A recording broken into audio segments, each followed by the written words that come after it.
Good afternoon, everyone. Welcome to our Sunday worship service. Welcome back dun sa mga nag-retreat sa Blue Mountain. Next time, yung mga, hindi naman young adult, but the adult naman. Couples! Couples daw. Oh, couples daw. Okay. So, nag-enjoy ba kayo? Yes. Nakakatuwa naman. Yeah. Okay, so we're thanking the Lord for this afternoon, despite of the cold weather outside of Comalale. We are all here worshiping the Lord and serving Him, praising Him, and listening to His message. You know what? It's the second Sunday of the month of December. 2 more weeks, and it's New Year. Tama. Next week, right? Ang sabi mo? Yun. Christmas or New Year? So it's New Year na. 2026. 2 more weeks and it's 2026. No, time flies so fast, right? Parang kailan. 2026 na. It's another year added to our age. Well, anyway, we are still continuing with our sermon series on the book of Galatians. And hopefully this will be the last. Kasi last time I remember I was not able to complete it, right? I remember we started this study in the last chapter and we have that message entitled, ang ganda pa rin itong malaki, hindi na nakikita mo na. So the title last time is, It Feels Good to Do Good, right? So that was the message we entitled last time.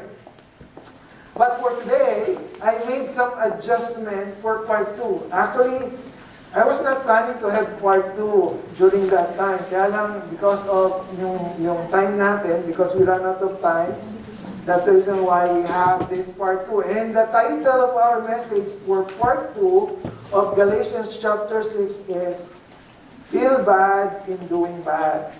Actually, it's the same concept, but I just wanted to highlight some of the negative portion or on the negative side on our lesson. Now, we're going to extract that from our lesson for today.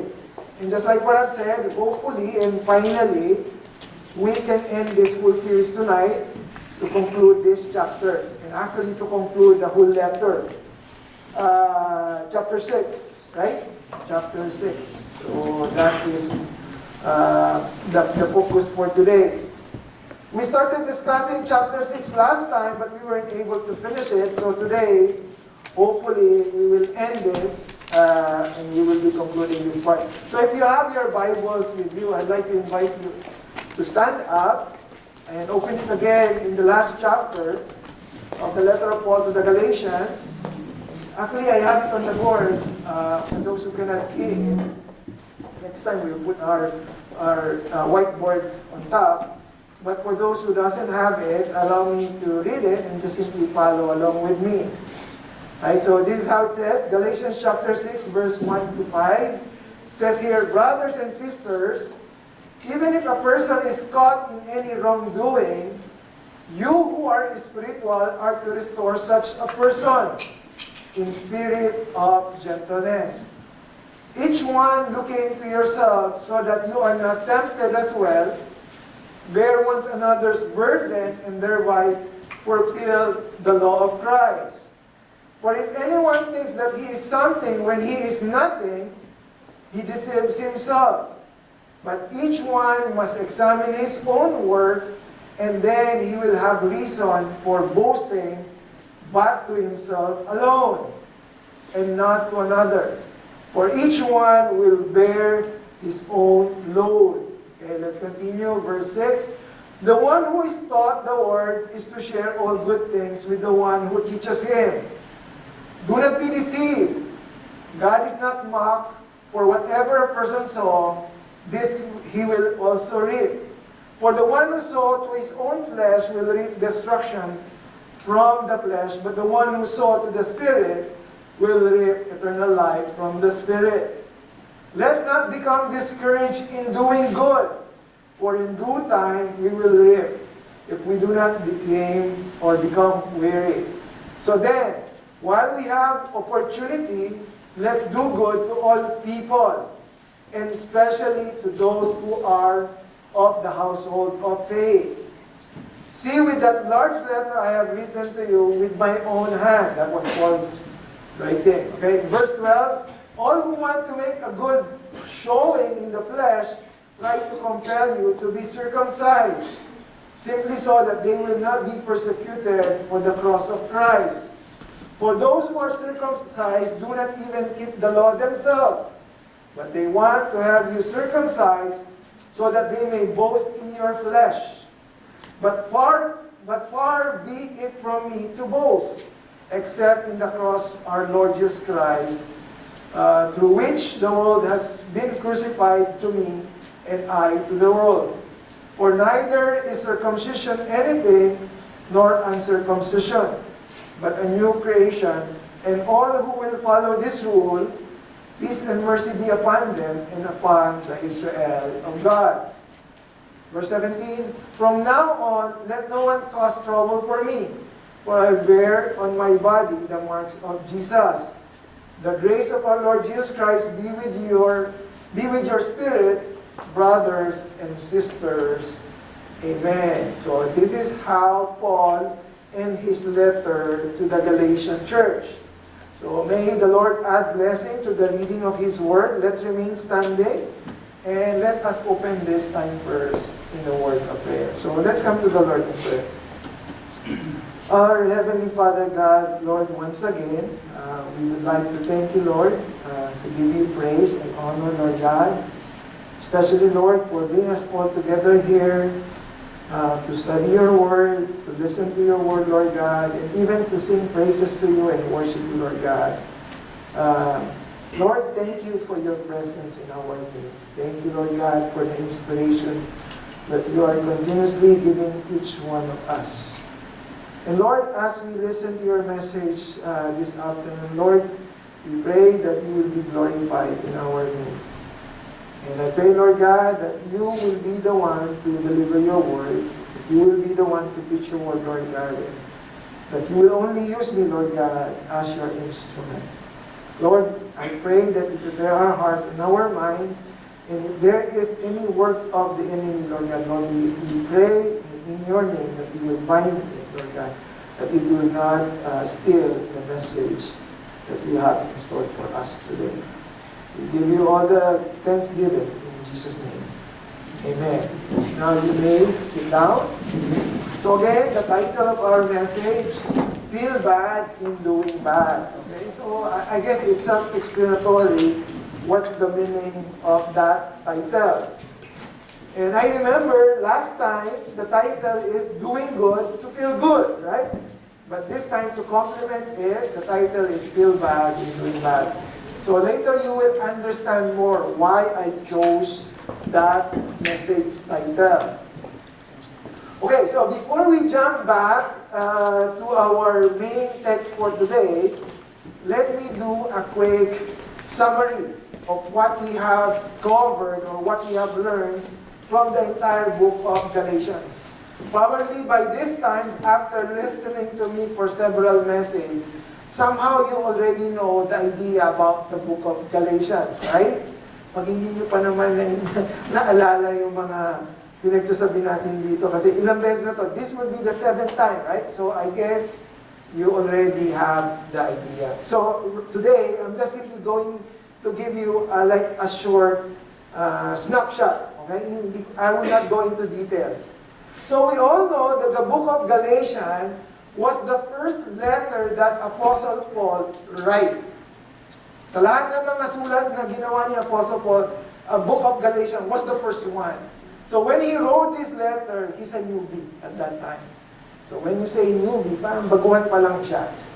Well, of course, we know that he was inspired by the Holy Spirit, but what I'm saying is, this letter was the first letter he wrote. The letter of Paul to the Galatians was a circular letter intended to be passed to several churches in the region of Galatia. Alam natin yan, di ba? Sabi natin that this letter is supposed to be like a bulletin that needs to be passed to several churches in that region. Kasi in Galatia, there are not only one church, but there are several churches. Okay? So it's a circular letter. And that Paul's main intention in writing this letter was two things. And I hope you remember it by now. Yung dalawang reason kung bakit na sinulat to is, number one, he wants to defend his authority, yung kanyang pagiging apostle. Because a lot of Judaizers at that time is questioning his authority. Ang sabi nila, you are not, parang qualified to become one of the apostles. So that's the reason why he wrote this. And secondly, he wants to defend the gospel from the Judaizer. What's the main problem? The Judaizer is introducing a new type of gospel.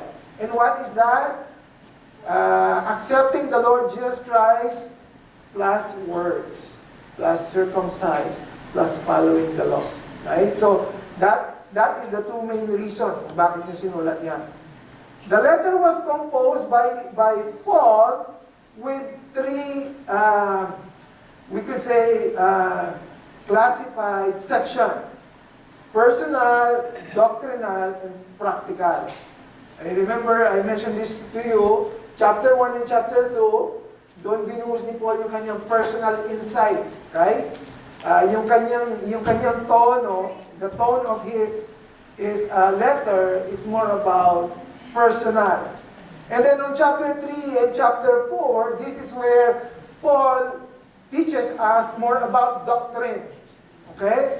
And of course, in chapter 5 and 6, this is where he gives us the idea about how can we apply all these things that he has written for them to put into practice. Okay?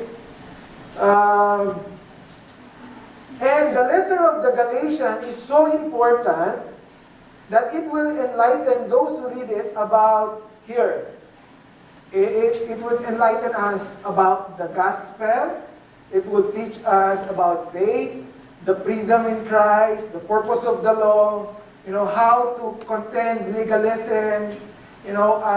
He teaches us about being heirs, tagapagmana, the covenant that God has given to the people on the Old Testament passed to us, right? So, Galatians is important for us to understand, and that's the reason why we had this series. And so far, these are what we already covered. Okay, let me give you a full view of what we have already covered in the book of Galatians. So here, yan lahat yun. Chapter 1 to chapter 1 up to chapter 6. Okay? I'm not going to discuss in details about this. I'm just simply showing you, ito na yung mga na-discuss natin. Okay? So, if you want, you could just yung sa mga nakamiss ng mga ibang previous chapter, you could revisit some of the message that we have from the book of Galatians. Because Galatians has only 6 chapters, and we already covered all of those. And last 2 weeks nga, sinimulan na natin yung chapter 6, but we were not able to finish it. So today, I'm just simply focusing on that last part. Feel bad in doing bad. Again, this is already the part where Paul is giving us instruction on how we could apply it into our practical application. Okay? Hindi na tayo magdi-discuss ng doctrines, but more on how are we going to apply it. Right? And I remember we start chapter 6 last time by presenting this big idea. We posted the following questions so to direct our sermon last time, and I would like to revisit that again. So here are the questions that we posed last time. Number 1, here. How do we respond when someone get away on things they shouldn't? Paano daw tayo magre-react? How are we supposed to react when people are trying to make palusot? Ano ba sa Tagalog, sa English ng palusot?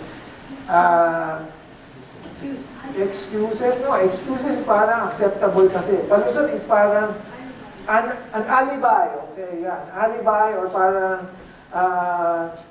yung hindi katanggap-tanggap, right? So, how are we supposed to deal with these people who are trying to slip on the system or trying to escape things that are not supposed to be?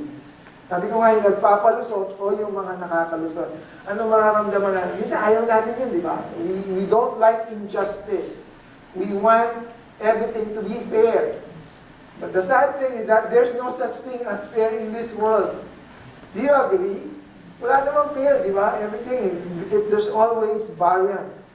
Number 2, second question that we posted or prompt last time is, how do we react when somebody hurt us or sin against us? Okay, here, number 2, second question. How do we react when somebody hurt us or sin against us? Question ko nga last time, gusto ba natin buntalin din yung gumante, di ba? Do we want to retaliate? And we ask ourselves, how do we respond to such things? Do we feel hurt? Or do we feel that we wanted to retaliate or just let it go? Hayaan na lang natin. Yung ba yung nararamdaman natin? Actually, those are the questions that I posted last time. And those are the questions that direct us to our study. And thirdly, ang sabi natin, how do we keep being good in a bad world? You're trying to be nice, but everyone is trying to be bad. How are you going to, right? You're trying to be nice at work, but still, no effect dun sa kasama mo. So, how do we really remain good in our environment is bad? And number 4, what does the Bible says about this kind of situation? How does the Bible direct us? And lastly, what will we do when the expectations are not being met? Or what do we need to do to meet the expectation? Because there are times that we have expectations that we don't receive or we don't encounter. Nag-expect tayo, pero sometimes we fail to receive it. And last time I said it, here's the fact. Things do happen. People hurt people. Miski yung pinakamahal mo sa buhay, minsan masasaktan ka. And you know what? The funny part is that the one that you love the most hurt you the most. Diba kasi yung mga tao naman na hindi mo mahal sa buhay, saktan ka, okay lang. Sapakin pa kita para sabihin mo pag ganun.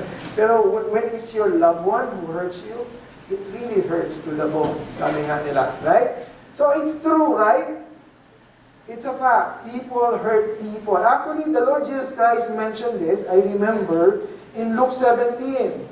Sabi niya gano'n, things that causes people, I remember I mentioned this last time, things that causes people to sin are bound to come. Meaning, mangyayari at mangyayari talaga. Na we will be stumbled somehow. Because there's no such thing as a perfect world. Diba? Actually, it's the Lord Jesus Christ who said that. He said those things that could stumble us will really happen. So, the big question we have now is, and this is the same questions that we tried to answer last time, is, what are the things we need to do to remain good and feel good? Ano yung mga dapat natin gawin? And to add up for today, what are the bad things we need to avoid so not to feel bad? Ano yung mga bagay na dapat natin iwasan para hindi natin maramdaman yung mga bagay na hindi maganda?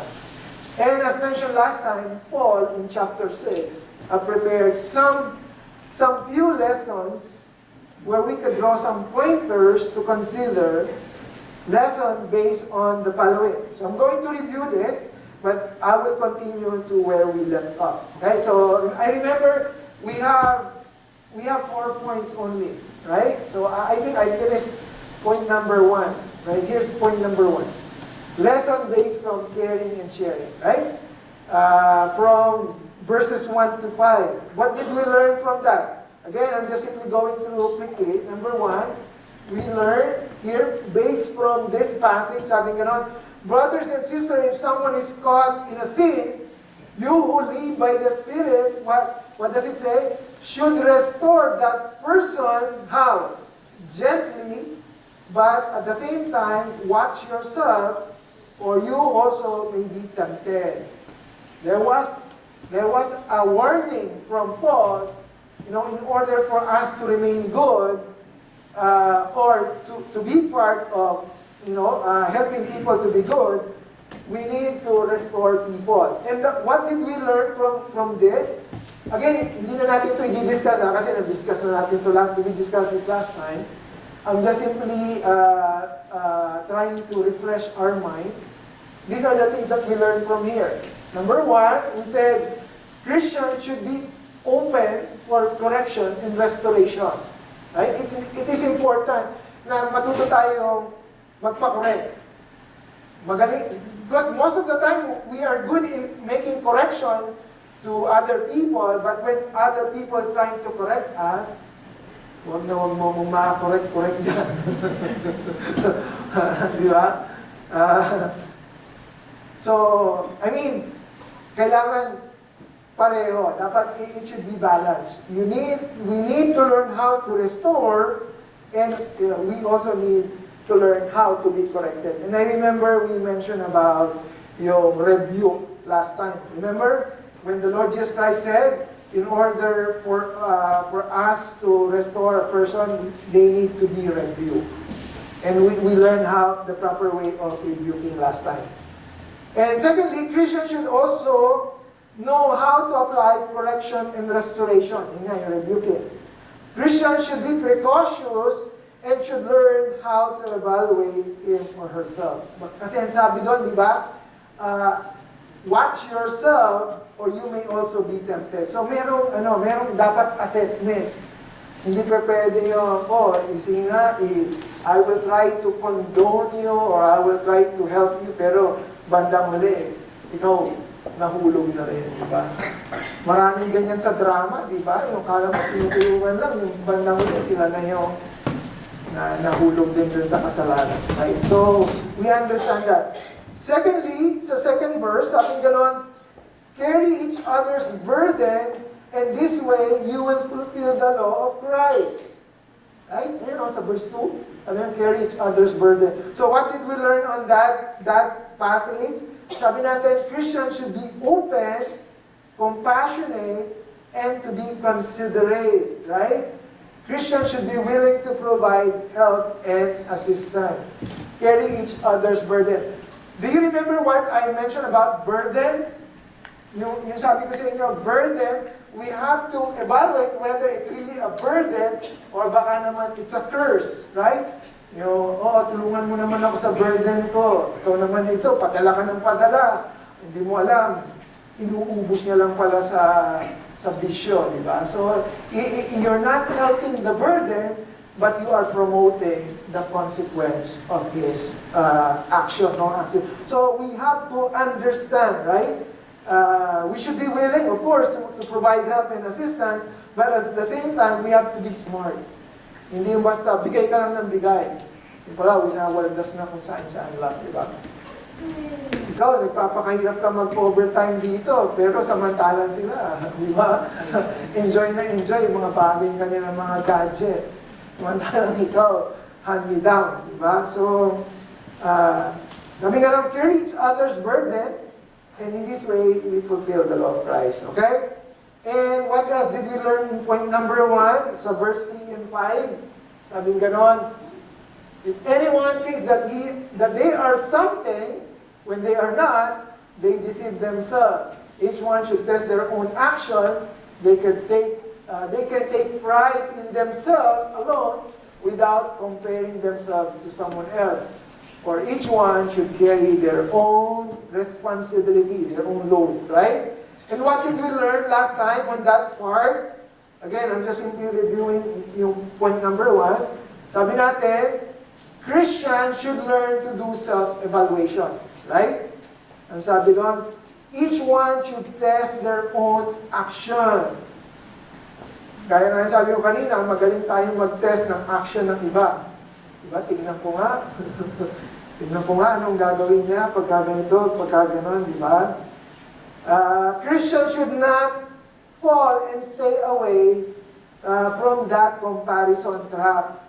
What do you mean, Pastor Adel? Kasi sometimes, we have this mastery in comparing ourselves from the left and to the right. We always try to measure ourselves from the person behind us. Right? We need to understand that our identity is not based from other. Our identity is based from what God, defined us. Okay? So we should not fall into that comparison trap. Kaya masabi, we should carry our own load or our own responsibilities. Christians should learn to take ownership, responsibility, and accountability. And I remember I did also mention to you that there is an acceptable pride. Diba? Not all pride are negative. Yung pala yung pride na acceptable. Ang sabing ganon, that they could take pride in themselves. So, meaning, pwede kang magkaroon ng pride sa sarili mo, not to boast, but to improve yourself. Gaya nga ng example ko last time, sabi ko, ngayon pa ba ako babagsak kung kailan 20 years na akong Christian? Diba? So you have some pride on that, right? Take pride on that. It's not wrong because you're not trying to compare yourself or you're not trying to brand it to somebody else.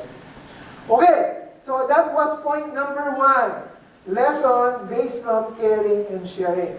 And I think this is where we left off on point number 2. Lesson based from giving and receiving, right? Verse 6. Anong sabi sa verse 6? What does verse 6 say? The one who is taught the word is to share all good things with the one who teaches him. In short, sabi ganon, there should be giving, right? Sabi ganon, share all good things. What's the idea behind? Okay, in verse 6, Paul highlights the relationship between what? Between the one who teaches and the one who receives it, right? Yung relationship, in-highlight ngayon. Paul highlights the relationship between the teacher and the student. And I think in Greek word, it is koinonia. That was the word used, koinonia, which means fellowship or partnership. So what's the point, Pastor Adel? Why do I have to understand that word koinonia?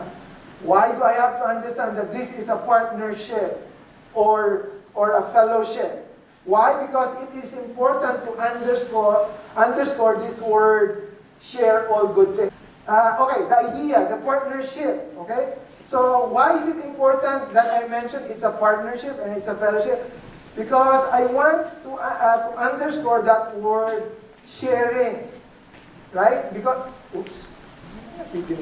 Yeah, the word share, ito pala, yeah, the word share. So when Paul mentioned this word to share, it means it's a voluntary giving, which is opposed to the idea of payment.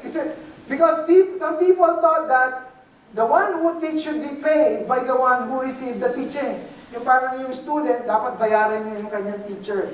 No, that is not the idea. Why? Because it's a partnership. It's a relationship. It's a fellowship. So it means it should be a voluntary giving, right? So because some people when they read it, parang ang mindset nila, yung tinuturuan dapat bayaran niya yung nagtuturo sa kanya. No, that is not the idea. The idea is it's a partnership. It's sharing, right? The word sharing in verse 6, actually in verse 6, it equates, meaning it shares with the same context in verse 2. What does verse 2 say? Sabi ganon, carry each other's burden, right? Sabi sa verse 2, carry each other's burden. In this way, you will fulfill the law of Christ. So here, ang sabi, the one who taught the word is to share all good things. Right? So, the word sharing here is equivalent to verse 2, which means that we have to face the fact that it is common that financial aspect or shortness in finance is most of the time considered as a heavy burden for most. Kaya, I hope you catch me here. Kaya sinabi ni Paul to, the reason why Paul mentioned this, that we have to share all good things, because at the back of his mind, he was thinking that it is a burden for some not to have yung tawag dito, yung financial aspect, right? Sabi niya sa verse 2, di ba? Carry each other's burden. So what is this burden that he is thinking about? And then pagdating niya sa verse 6, sabi niya ganon, you have to share all good things. Why? Because there's a burden. Right? In order for us to equate the burden, you have to share all good things. Right? And like what I've said, most of the time, shortness or financial aspect is considered a heavy burden for most. You know, it is also a known fact that not all who serve are well compensated. Hindi po lahat ng worker na nako-compensate, right? In fact, there is a bigger percentage that there are more workers, pastors, who are underpaid compared to those who receive more. Okay? I'm referring to those pastors who serve, especially in those people, in those country na mahirap talaga. And totoo naman, maraming pastor, if you would ask why, especially sa Philippines, bakit ayaw nila magpastor? Kasi walang support. Maliit ang support, right? Dito lang na, we only see it here in North America that there are big churches, the pastors are really, well off. Diba? Pero pag in the majority, in the whole world, mas maraming yung mga underpaid. Not only the pastor, but those who work, like missionary. Actually, the thing is that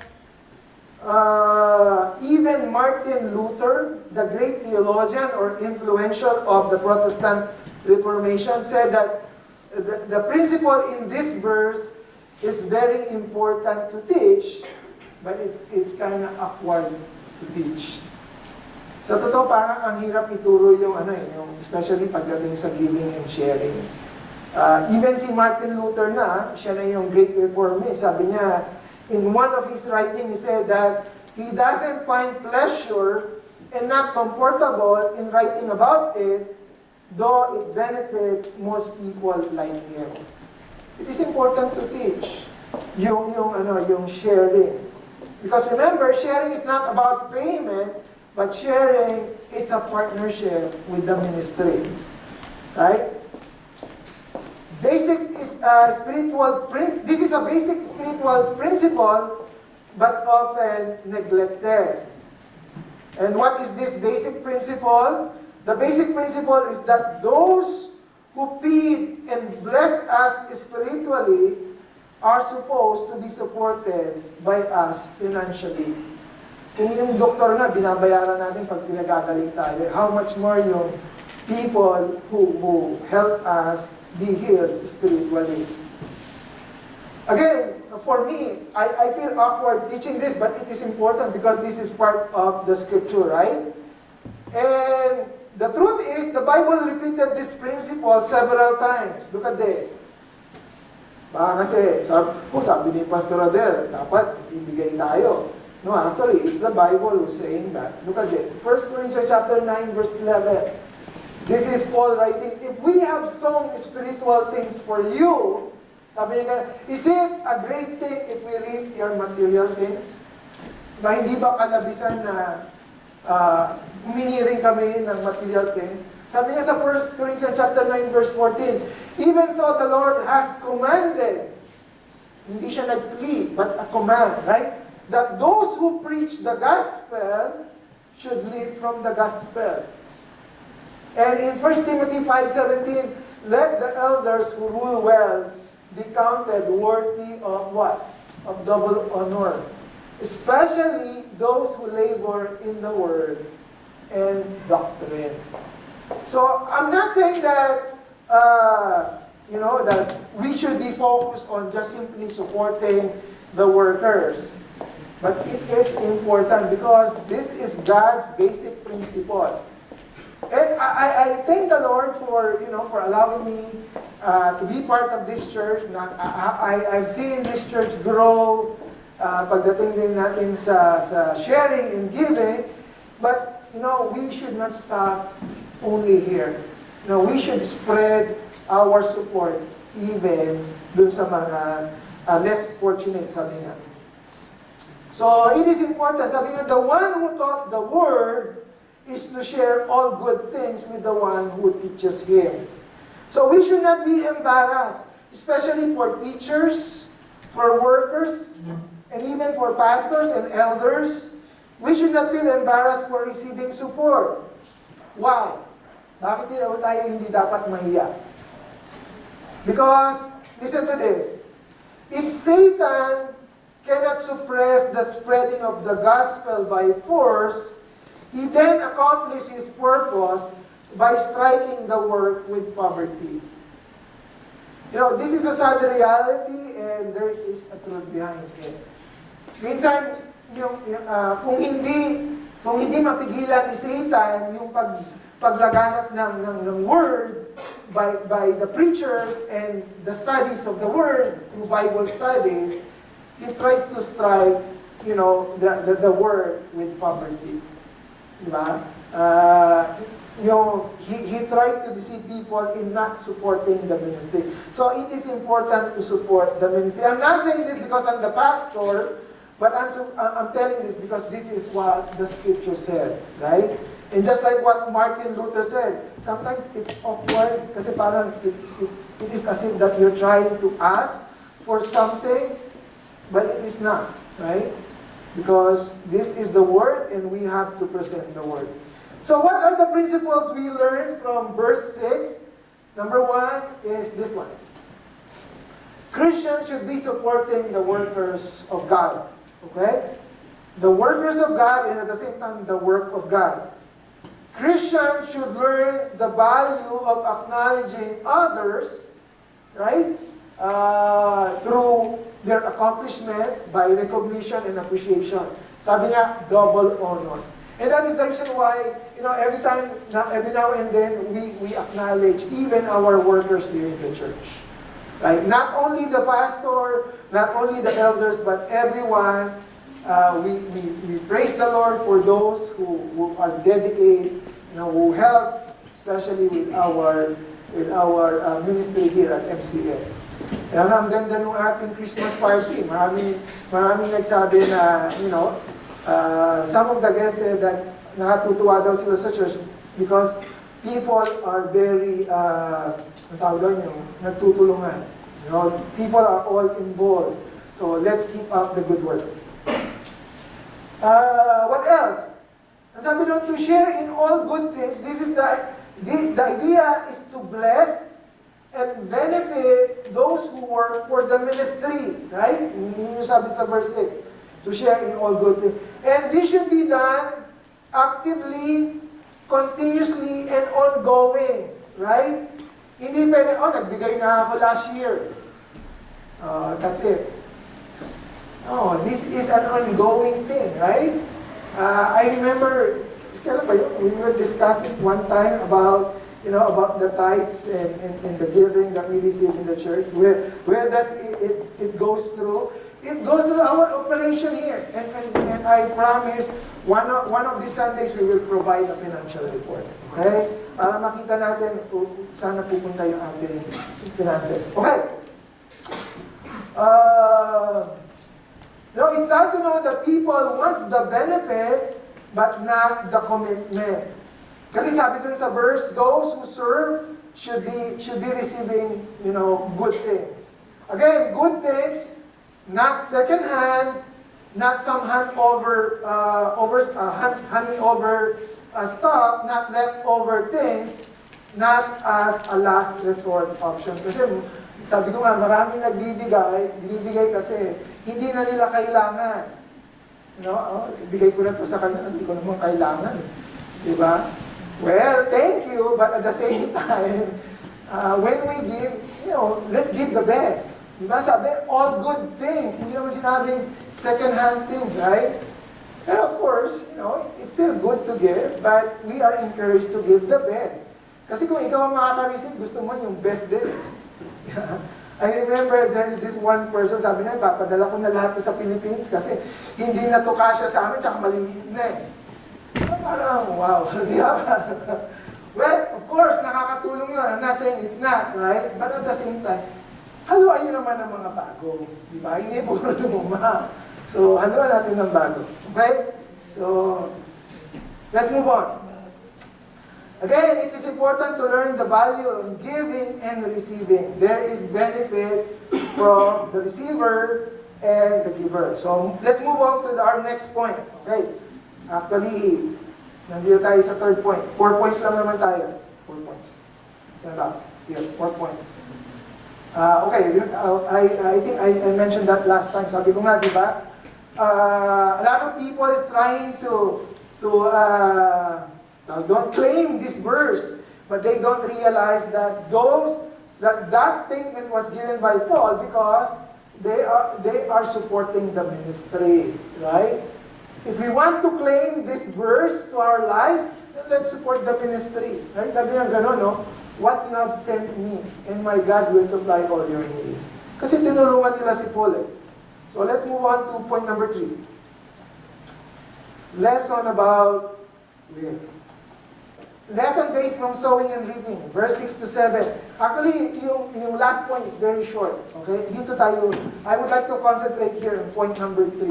Okay, I have more time. Let me read. Sabi niya gano'n, do not be deceived. God is not mocked. Okay? Here. Yeah, do not be deceived. God is not mocked. For whatever a person sow, this he will also reap. For the one who sow to his own flesh will reap destruction from the flesh, but the one who sow to the Spirit will reap eternal life from the Spirit. Now we have heard this so many times. God cannot be mocked, right? So what is the principle that we could learn from here? Okay, from this verse, in order for us to be good and not to feel bad. Number 1, here. Christian must acknowledge the supremacy and omnipotence of God. Ano sabi doon? God is not mocked.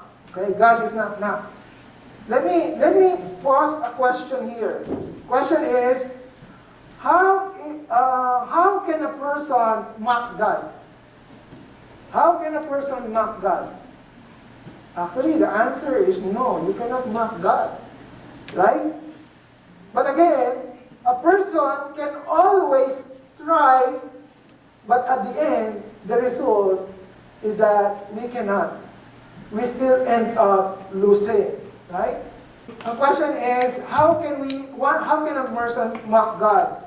The answer is we cannot. But let me give you a good example how a person did try to mock God. If you have your Bible, try to open it in Acts chapter 4.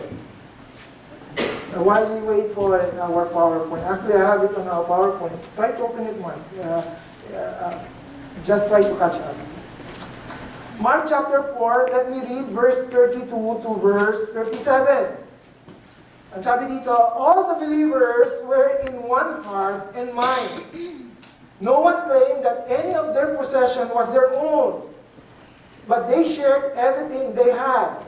With great power, the apostle continued to testify to the resurrection of the Lord. So what happened? The disciples were preaching about the resurrection of the Lord. Remember, this is Acts, right? So the Lord Jesus Christ is no longer with them.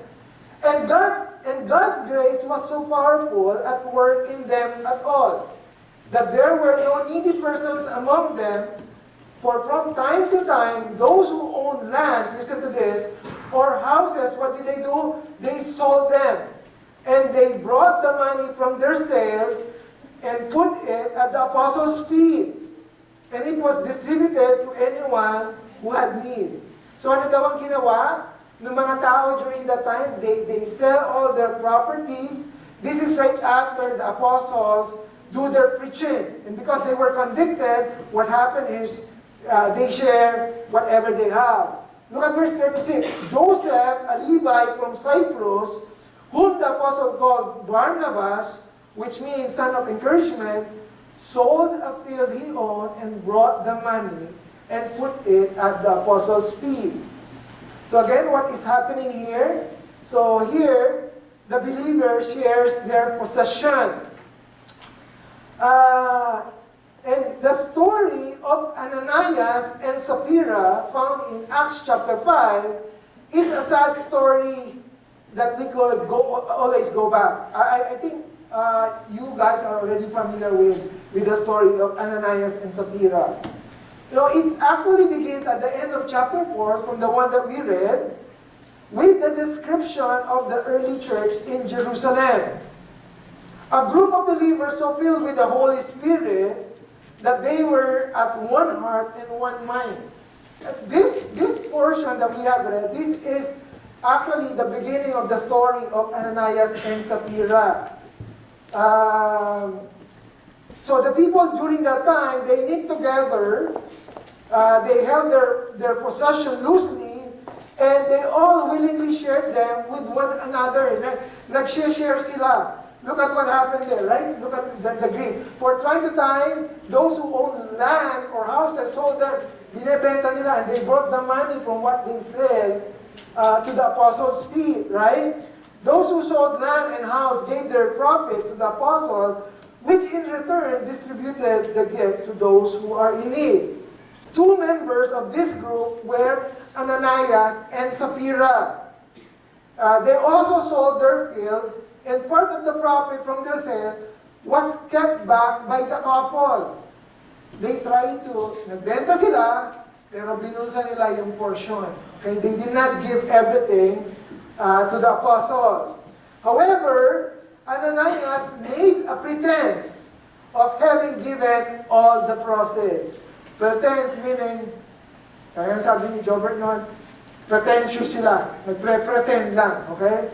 So, they pretend that they have given everything, and this hypocritical show may have fooled some, but not Peter, who was filled with the power of the Holy Spirit. Akala ni Ananias and ni Sapphira that they could fool everybody, but they did not. Peter knew instantly that Ananias was lying. Right? Sabi ni Peter, Ananias, how is it that Satan has filled your heart that you have lied to the Holy Spirit and have kept yourself some of the money you received for the land? Bakit tinago mo yung pera, di ba? Na pinagbenta mo, sabi mo, binigay mo. Did it belong to you before it was sold? And after it was sold, wasn't it the money at your disposal? What made you think of doing such a thing? You have not lied just to human beings, but to God. It is as if that Peter is saying to Ananias, are you trying to mock God? Do you think that you could mock God and deceive him? And what happened to Ananias? What happened is that Ananias fell down and he died instantly. Eh, sabi sa verse 5, sabi nga no? After Ananias heard this, he fell down and died. Right? And actually, akala natin si Ananias ang namatay. Si Sapphira din. You know, actually here. Actually, at the continuation, nauna kasi si Ananias dumating. Ananias came first. And then after 3 hours, here comes the wife. And then what happened? Same thing. She lied, she compromised, and then boom, she died. She fell down at the feet of the disciples, and she died. You know, when Sapphira showed up, she too lied to Peter and to God, saying that they had donated the entire proceeds of the sale of the land to the church. When her lie had been exposed, she also fell down and died at Peter's feet. So, what's the story here? The story is that this two couple is trying to mock God, right? They are trying to see if they could, they could deceive everyone and pretend that they are doing good, even though they are not. What are the things that we could learn from here? The thing that we could learn here is that death is sure as birth, as for real, right? And the thing is, not all who are inside the church, listen to this, are what they are when not in church. Did you catch that? Nakuha niyo ba yun? Not all who are inside the church are what they are when not in the church. Minsan akala natin, parang they are trying to pretend that they are holy, they are mature, but right after he goes out, or when sabi nga nila, Sunday, banal, pagdating ng Monday to Saturday, karnal. Diba? So, we have to, who we are inside the church is supposed to be who we should be outside the church. And how did they try to mock God? They tried to mock God by their greed, by their hypocrisy, foolishness, their lie, and their compromise. Understand that sin is not by taking a portion of that money, but lying to the Holy Spirit. So, let us not mock God. Right? Do not lie to the church. Do not lie to the God's anointed. On this example, it was Peter. And do not lie to the Holy Spirit. Right? Huwag tayo maging pretentious. God is serious. Especially pagdating dito. Sabi nga, God cannot be mocked. So what are the principles that we could learn there? Let's go back to Galatians. Shinare ko lang sa inyo the good example of those who try to mock God, but in the end, they fail. Right? So if you want to try, just make sure you don't come to church and die. Okay? Huwag dito sa church kayong mamamatay, gawin nyo sa labas. Okay? Because that's what happened to them. They died inside the church. Imagine that. Pumunta lang sila sa church, tapos namatay sila. Right? Come on. So, these are the principles that we could learn from that. Christian must acknowledge the supremacy and omnipotence of God. When God said that He cannot be mocked, put it in our brain. Number two, Christians must learn to submit to the judgment and fairness of God. And sabi doon, it says there that a person reaps what he sow.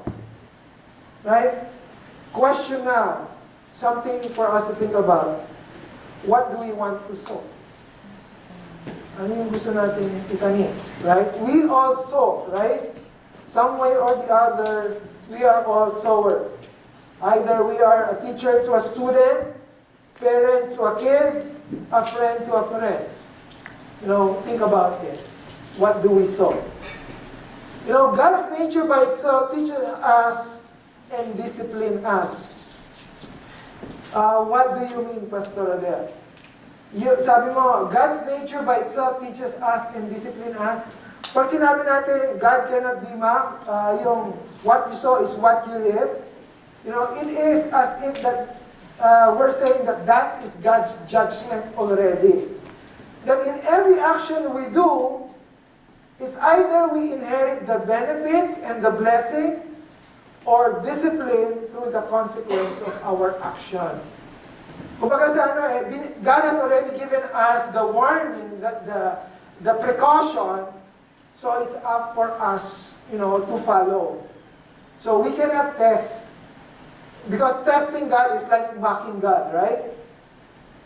So what we sow is what we will reap. Okay? So when we sow good things, we could expect good things to come as well. What else? Here, let's continue. Verse 44. Konti na lang. Tapos na ako. Sabi ko nga, yung last point, it's very quick. Sabi lang sa... Okay. Let us not become discouraged. Yeah, in verse 9, let us not become discouraged in doing good. For in due time, we will reap it if we do not become weary. So what is the principle we could learn from here? Christian must persevere and not give up. Let us not become weary and do not give up. The problem we have nowadays is that people doesn't want to wait. Gusto natin lagi instant, yung quick, right? We want quick and we want easy. And there are less and less people who wants to strive nowadays. Gusto natin maging instant millionaire. Instant, lahat instant na. Ayaw ng pagtrabahuhan. Gusto madali. We Christians must learn how to encourage ourselves to the Lord. Because not every day is a happy day. Right? Not every day we are on top. When trouble comes, the question is, what do we do and where do we go? Right? Anong sabi doon? Let us not become discouraged in doing good. Right? In due time, we will reap if we do not become weary. Remember this, profit comes after patience. Diba? Sabi, in due time. Pero naman nagtanim na kahapon lang tinanim, ngayon tumubo na agad. Hindi naman, di ba? It takes days. It takes nurturing. It takes trimming. We don't plant a seed and expect fruit the next day. It takes patience. Alam ni Kuya William, kasi magaling siyang mag-garden. Diba? So, let's be patient. And just like what I've said, we have to learn how to encourage ourselves in the Lord. Diba? Kailangan matuto tayo mag-encourage. Kasi uso ngayon, madal, I'm bored. I'm bored. I'm always hearing that, I'm bored. Nung nasa Pilipinas kami, that's not a word. Sabi ng magulang mo, bored ka, magtrabaho ka doon. Maglinis ka. Dito, I'm bored. Diba? It's common. There's so many things to do. There's so many things to learn. Use your time wisely, right? Let us not become discouraged in doing good, right? There's so many good things to learn. Okay. Saan ako? Here. Sabi na, so then, while we have opportunity, let's do good to all people, and especially to those who are in the household of faith. Okay? Here. May mga magandang bagay tayo mapupulot dyan. There are good things. Number one, Christian must learn to enjoy the fruits of being good and doing good. There's a reward, right? There are fruits. And secondly, this is the most important thing that I saw here in this verse. Christians must understand that there is always favor to those belong in the family of God. Anong sabi doon? Anong sabi sa verse? Balikan ko lang. Sabi ganon, here, sabi na, especially to those who are who? Household of faith. So, ibig sabihin, may favor pala tayo, di ba? Pagka-member ka ng household of God, you have favor. There is favor if you belong to the family of God. Okay. So, despite of everything is bad, we have to remain good. Our circumstance should not define us, but rather we define our circumstances by who we are and that we are the children of God. So those are the values that we learn from sowing and reaping. Let us not deceive ourselves, let us not mock God, and let's be patient in sowing the good stuff. Point number 4. This is where I will close. Here. Lesson from discerning and transforming. Ang sabi doon, okay. Sabi sa verse 11, see what large letter I have written to you with my own hands. Remember, sinulat ni Paul to with big capital letter because he was not happy. He was upset because, the people were turning into a new gospel. Sabi niya, all who wants to make a good showing in the flesh try to compel you to be circumcised. Remember the Judaizer? Simply so that they will not be persecuted for the cross of Christ. For those who are circumcised do not even keep the law themselves. They are pretentious. But they want to have you circumcised so that they may boast in your flesh. Ano sabi doon? So that they will not be persecuted for the cross of Christ. Meaning, they don't want to be questioned. They compromise like Peter. He stay away from the Gentiles so that he won't be questioned by the Jews. Just like the Judaizer. Ang sabi ni Paul, learn to discern those people. Sabi niya, because those people, they only boast in themselves. They only boast in the flesh. What is their purpose? Their purpose is to satisfy their flesh. And that is self-gratification, self-preservation.